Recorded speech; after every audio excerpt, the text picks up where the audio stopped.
கேரளாவுக்கு வருகை தந்துள்ள குடியரசுத் தலைவர் திரௌபதி முர்மு சபரிமலையில் 18ஆம் படி ஏறி சுவாமி தரிசனம் செய்து வருகிறார். குறித்த கூடுதல் தகவலை செய்தியாளர் சிவசபாபதி வழங்கிட கேட்கலாம். சிவசபாபதி, வணக்கம். மேலும் தகவல்களை சொல்லுங்க. இந்திய ஜனாதிபதி திரௌபதி முர்மு பாத்தீங்கன்னா இன்னைக்கு திருவனந்தபுரத்திலிருந்து விமானப்படையினுடைய ஹெலிகாப்டர் மூலமா பாத்தீங்கன்னா பத்தனந்திட்டாவுக்கு வந்தடைஞ்சாங்க. அங்க இருந்து பாத்தீங்கன்னா சாலை மார்க்கமாக சிறப்பு வாகனத்துல பம்பைக்கு வந்தாங்க. பம்பையில பாத்தீங்கன்னா பம்பையில இருக்கிற கன்னிபூல கணபதி கோயில்ல பாத்தீங்கன்னா இவங்க இருமுடி கட்டுனாங்க. ஒவ்வொரு ஐயப்ப பக்தர்களும் சபரிமலையில 18ஆம் படி ஏறணும் அப்படின்னு சொன்னா இருமுடியோட ஏறுறதே ஒரு ஐதீகம். அதன் பிரகாரம் பாத்தீங்கன்னா நம்ம ஜனாதிபதியும் அங்க இருமுடி கட்டி கொண்டாங்க.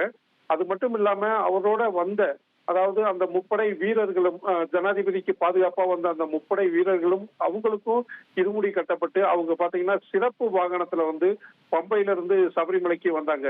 அந்த சிறப்பு வாகனம் வர்றப்போ அவங்களோட துணையாக அதாவது பாதுகாப்பாக 6 சிறப்பு வாகனமும் வந்தது.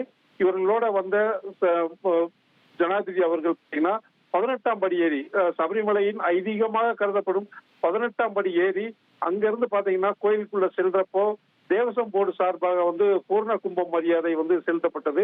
இதைத் தொடர்ந்து பாத்தீங்கன்னா சபரிமலை சன்னிதானத்திற்கு முன்பு அதாவது சிறிகோயில் அப்படின்னு சொல்லக்கூடிய சன்னிதானத்திற்கு முன்பு முப்படை வீரர்களும் ஜனாதிபதி திரௌபதி அவர்களும் சாமி தரிசனம் செய்தாங்க. அப்போ சாமிக்கு ஆராத்தி காமிக்கப்பட்ட அந்த ஆராத்தி ஜனாதிபதிக்கும் கொடுக்கப்பட்டது. அந்த ஜனாதிபதி தன் கையால் அந்த ஆராத்தி எடுத்து 2 கன்னங்களையும் ஒட்டி கொண்டார்கள். இது மட்டும் அல்லாம ஜனாதிபதியினுடைய இருமுடியை பாத்தீங்கன்னா கோயிலுக்குள்ள கொடுத்து ஐயப்பனுடைய காலில் வைத்து அதுக்கு சிறப்பு பூஜை செய்யப்பட்டு திரும்ப ஜனாதிபதிக்கு அந்த இருமுடியை கொடுக்கப்பட்டது. இதைத் தொடர்ந்து பாத்தீங்கன்னா கோயிலிருந்து இருந்து திருநீர், சந்தனம், பூக்கள் போன்ற அத்தனை பொருட்கள் எல்லாமே ஜனாதிபதிக்கு கொடுக்கப்பட்டது.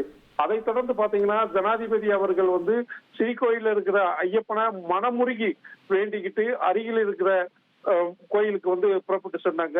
அங்க போய் பாத்தீங்கன்னா அதாவது ஜனாதிபதி அவர்கள் மனமுருகி மஞ்சள் மாதா அப்படின்னு சொல்லக்கூடிய அந்த மாதா தெய்வத்தை பாத்தீங்கன்னா அங்கேயும் போய் மனமுருகி வேண்டி தன்னுடைய பிரார்த்தனைய செய்துக்கிட்டாங்க.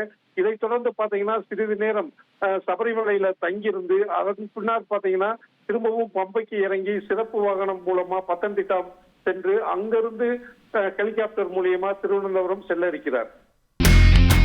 இனி செல்லும் இடமெல்லாம் செய்தி. தந்தி டிவியின் வாட்ஸ்அப் சேனலை ஃபாலோ பண்ணினா செல்ல இருக்கும் இடமெல்லாம் செய்தி. இதோ QR கோட் இப்பவே ஸ்கேன் பண்ணுங்க, ஃபாலோ பண்ணுங்க.